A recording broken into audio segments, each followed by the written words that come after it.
Hey guys, it's Bang for Buck PC Gamer here. Now it's 2016. If you're into PC gaming and you've got about £1,000 to spend and you're not too sure what you want to get, then I can try and give you a few pointers. I know there's a few graphics cards coming out soon, and most of you would be told to wait. But if you're impatient like most of us, then I can show you where to start. So when we start building a PC, it's always best to start with the motherboard, as it dictates pretty much everything you can buy after that. So in this build we're going to go Intel because I feel that it's pretty much the best performance you can get for the price at the moment.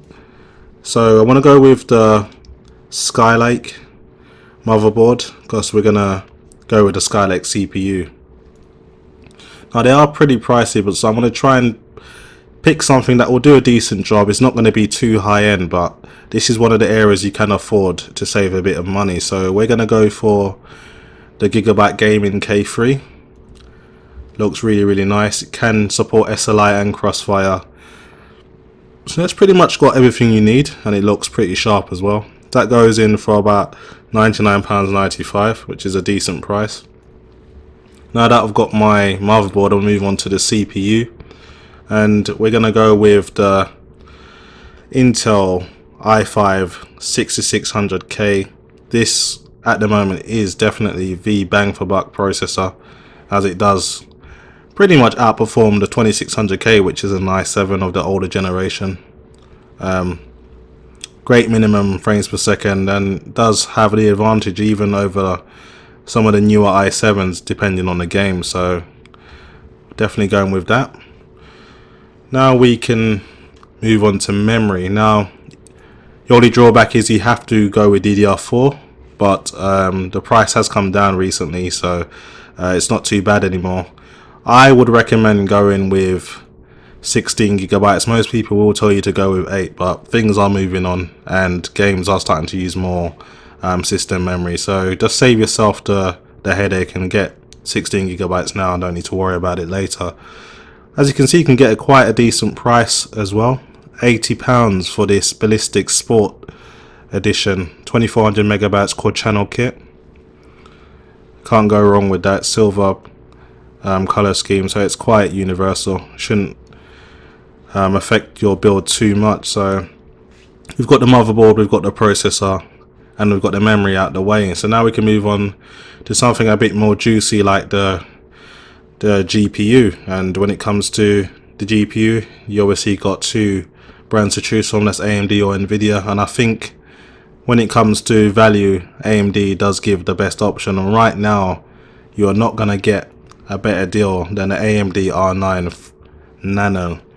This has got pretty much everything that the Fury X does have, but with a lower core clock speed and without the all-in-one cooler. And this is going for a staggering £330. This has come down from £389. If you can get a better deal, then please tell me, because I just can't see where you're going to beat this in terms of performance and price. So we're going with the Nano for this build. Alternatively, just to give you an idea, you could go with the 980, which is the only thing close to its performance, and you're going to have to spend a minimum of £390. So there you go, that's an amazing amount of money saved. So now we have to go with a power supply, now that we've pretty much got everything that we need. And because the Nano doesn't use too much power, we can go with a good 650, and if the price is right, we can go with a 750 watt power supply. I try to get brands that I'm familiar with, like Seasonic or even Corsair EVGA. So I'm going to go with probably a Corsair in this one, or a Seasonic. So Corsair's going with a 750CX for £80, and this would have enough power to power two AMD R9 Nano. So if you want to upgrade in the future for a Crossfire build, you won't need to be changing your power supply, which is always nice.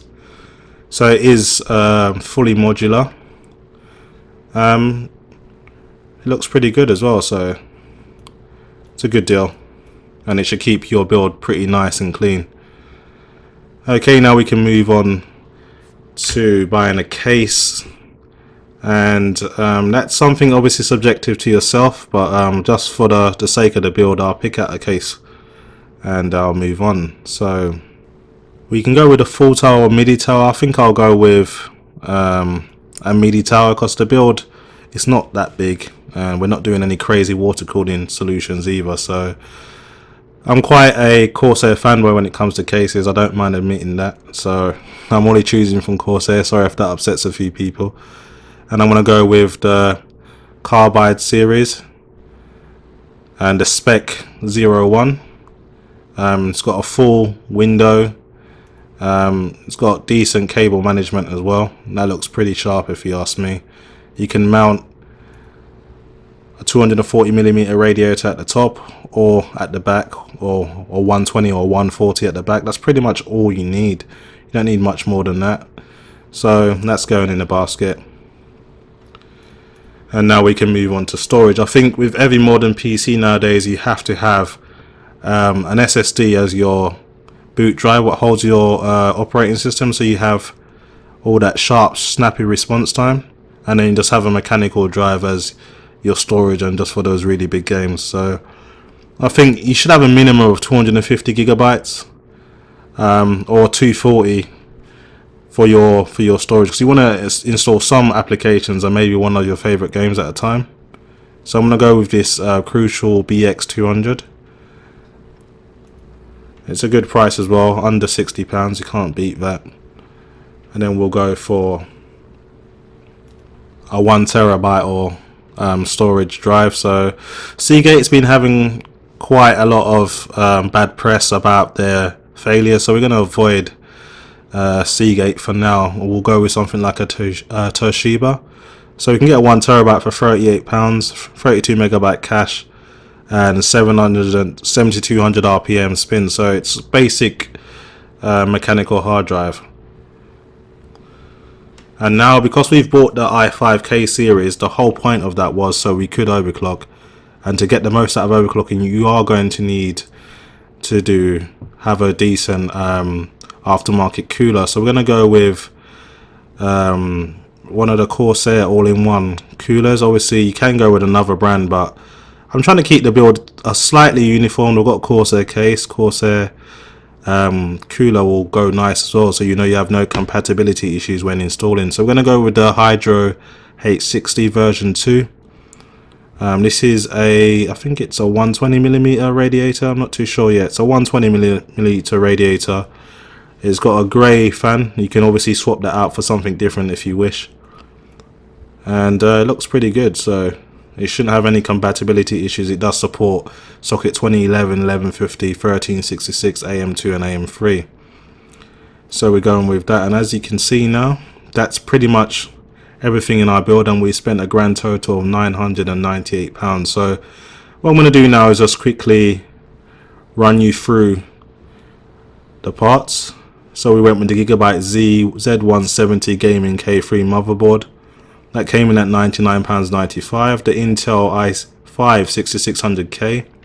Stock frequencies at 3.9 GHz. With a bit of overclocking, we should be able to get it to 4.5, no problem.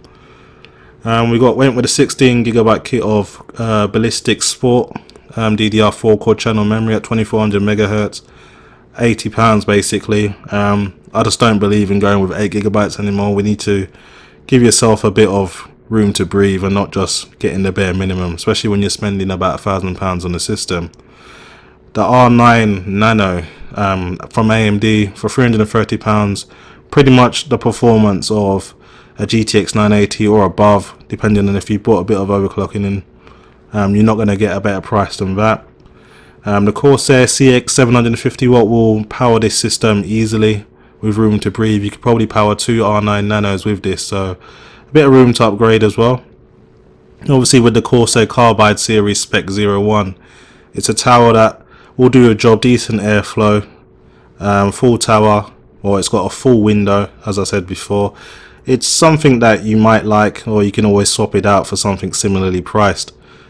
As I said, with every modern build you do need a decent SSD as your main housing operating system drive, so that gives you all the benefits of the quick response time and loading your operating system from boot really quickly, and just a normal mechanical drive for some of your larger games which you don't play often, and just your media, and the Corsair Hydro H60 V2 for your overclocking. So that's pretty much it. Total value £998. With a bit of delivery is going to cost you over £1,000, but you know, that's pretty much the best build you can do at the moment. If you can build a better one, please let me know, and let me know your thoughts on the parts I've picked. If you feel that you should have went with something else, also get into the comment section and let me know about it. Anyway guys, that's pretty much it for me. Hopefully you guys have enjoyed the video, and thanks for watching.